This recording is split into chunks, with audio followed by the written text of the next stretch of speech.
大專生可冇申請過香港嘅談研究生？今次咱拍一個視頻，留大家咱分享，留大家咱討論一下這個問題。我最近有一個朋友，伊年紀應該老我差唔多歲，大概36、37歲左右。伊想愛過香港來讀書，取香港嘅身份證，在恁兩囝申請做伊個收養人，兩囝就互佢享受香港嘅教育。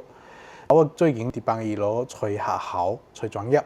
當時香港向辦嘅學校，基本上就是要求咱申請咱嘅學歷，係有本科以上嘅學歷，無論是創智大學、函授嘅，都是可以；專升本都是可以嘛。只要咱着學生網啦對，好找得到，都是可以嘅。當時我一個朋友，伊最大一個短板啊，就是伊嘅學歷是大專生，伊無專升本。我着遐濟專業、遐濟學校啦對，我有找到一個比較寬鬆嘅。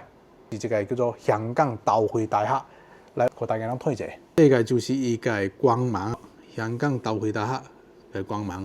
伊這個專業叫做 MBA， 這個入學嘅要求，恁好推薦。伊在頭先兩條，所以是學術就是本科嘛。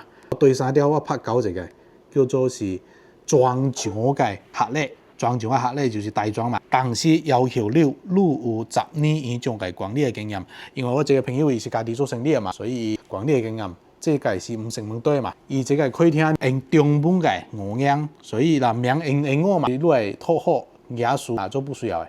即年級嘅，你大好取到叫做 IANG 簽證嘛，這個就是冇問題嘅。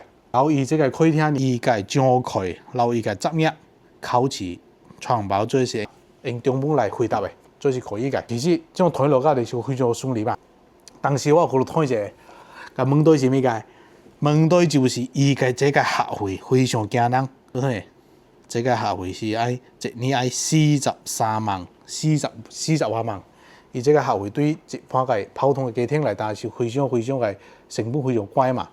我想要問鏡頭前面嘅朋友，恁有無拄到這種情況？就是大專生去申請香港研究生這個途徑，有無這個案例老經驗？有的話歡迎你來我討論，多謝。